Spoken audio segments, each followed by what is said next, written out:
안녕하십니까. 닥터옥 영어교실의 제임스입니다. 전 세계의 축구 팬들을 열광시켰던 2022년 카타르 월드컵이 마침내 막을 내렸습니다. 남미의 강호 아르헨티나가 유럽의 최강팀이라고 일컬어지는 프랑스를 이기고 우승컵을 안게 되었죠. 아르헨티나를 대표하는 선수 중에 메시는 그중 가장 우수한 선수로 인정을 받게 되었습니다. 가장 뛰어난, 최고이다, 손에 꼽을만 하다 등은 극찬의 표현이라고 말을 합니다. 영어에서는 이를 숫자를 이용하여 100개 중에 하나 또는 1000개 중에 하나, 좀 더 과장하여 100만 개 중에 하나라고 표현을 하지요. 여러분은 이 표현이 무엇인지 알고 계십니까?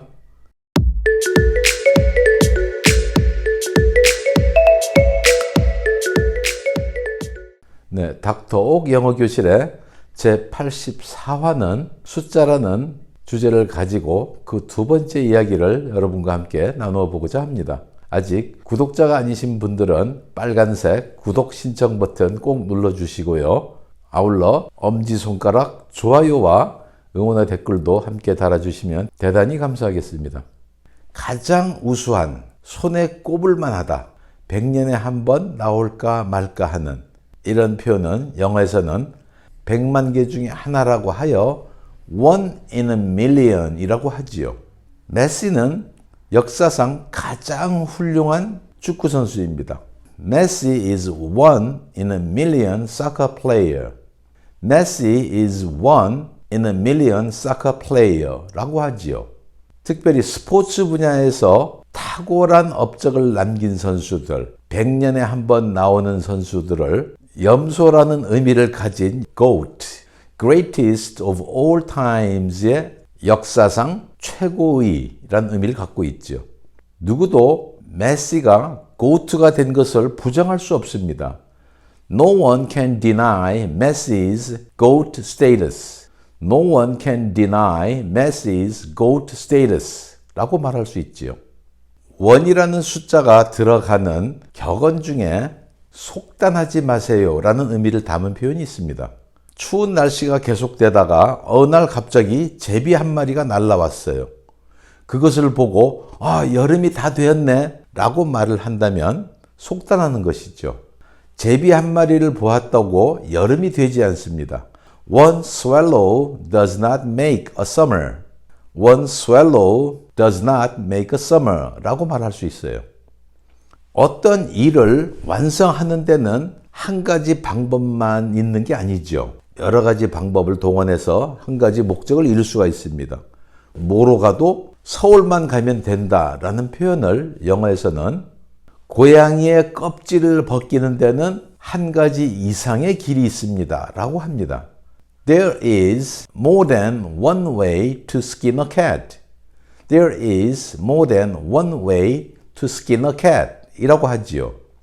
more than one way를 복수형으로 만들어서 more ways than one 이라고 하면 there is가 there are로 바뀌지요. There are more ways than one to kill a cat. There are more ways than one to kill a cat 이라고도 합니다.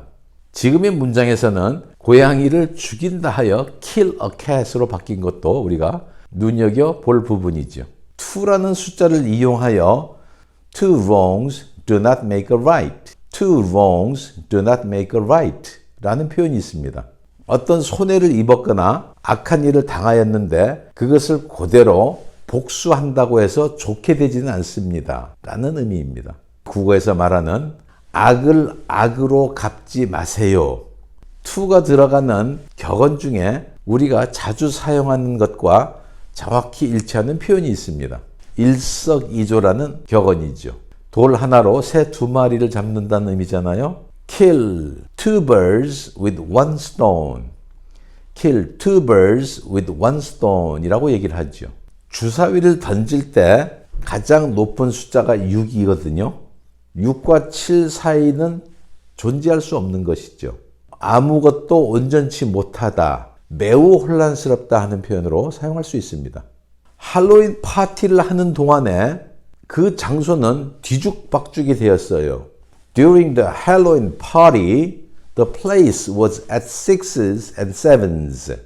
During the Halloween party, the place was at sixes and sevens 라고 하지요. 8이라는 숫자가 쓰이는 관용구가 있습니다. 포켓볼이라고 하는 당구를 쳐본 일이 있습니까? 공마다 자기의 숫자가 적혀 있죠. 그 경기의 마무리는 8번 공을 쳐야 됩니다.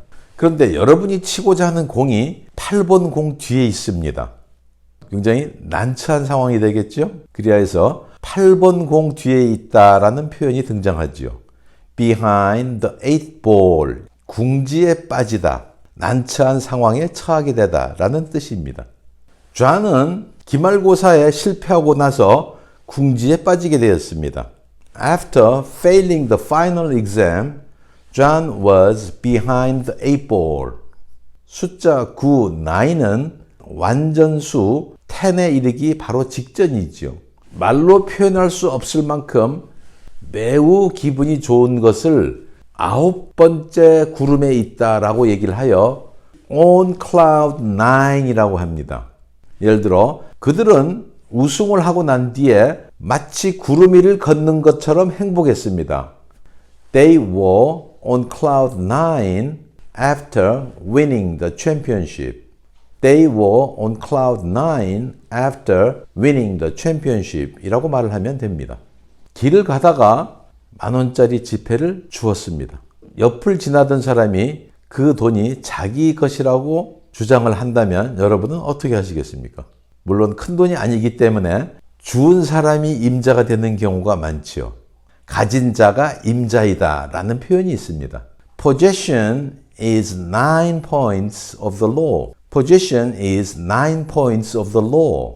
Possession이라는 것은 소유 또는 점유의 명사형 표현이죠. 소유하고 있는 것, 손에 쥐고 있는 것이 10점 중에 9점이라는 것입니다. 법률에 9점을 갖고 있다. 그게 다라는 거예요. 손에 쥐고 있는 자가 바로 임자입니다. 라는 뜻이 되는 것이죠. 또 다른 숫자로 표현하여 점유하고 있는 것이 10분의 9입니다.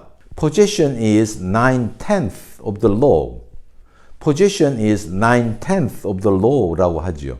9/10는 10분의 9라는 의미입니다. 100%, 100%라는 표현이 있습니다. 형용사나 부사로도 같이 쓰일 수 있거든요. 이것은 100% 포도주스예요. This is 100% grape juice. This is 100% grape juice 라고 하여 형용사로 사용하는 경우이지요. 부사로 다른 형용사를 수식할 때 예를 들어 나는 그거 100% 확신하지 못해요. I'm not 100% sure. I'm not 100% sure 라고 말할 수도 있지요. 성경에서는 그리스도인들이 각자 자신의 재능대로 맡겨진 역할을 잘 감당해야 된다고 말하고 있습니다. 우리의 몸에 비유하여 몸에는 여러 가지 지체들이 있다고 하지요. 여러 각각의 지체들이 있지만 이들이 결국은 하나의 몸을 이룬다고 합니다. 고린도전서 12장 12절 말씀에 보면 몸은 하나인데 많은 지체가 있고 몸에 지체가 많으나 한 몸임과 같이 그리스도도 그러하니라 라고 말하고 있습니다. The body is a unit, though it is made up of many parts, and though all its parts are many, they form one body. So it is with Christ. The body is a unit, though it is made up of many parts, and though all its parts are many, they form one body. So it is with Christ. 라고 하고 있습니다. 여기에서 a unit는 하나, 원이라는 의미이죠. made up of는 무엇으로 구성되어 있다. 몸은 many parts, 많은 지체들로, 부분들로 구성되어 있다. 하지만 그 많은 지체들은 all its parts, 많이 있죠. 눈과 코와 귀와 입이 있고 팔이며 몸이며 발이며 여러 지체들이 있습니다. 그 전체가 다 결국은 they form one body, 하나의 몸을 이루는 것이고 그것은 그리스도도 마찬가지다라고 가르쳐주고 있습니다. 각자 자기가 받은 달란트대로 자신의 재능을 따라서 역할을 잘 감당할 때 그 몸이 온전히 기능을 하게 되는 것이고, 나아가서는 그리스도께서 우리에게 주신 일을 잘 감당케 만들어준다는 의미를 담고 있는 표현이지요. 닥터옥 영어교실의 제84화는 여기에서 마치겠고요. 저는 다음 시간에 여러분들을 다시 찾아뵙겠습니다. 대단히 감사합니다. 안녕히 계십시오. 바이바이.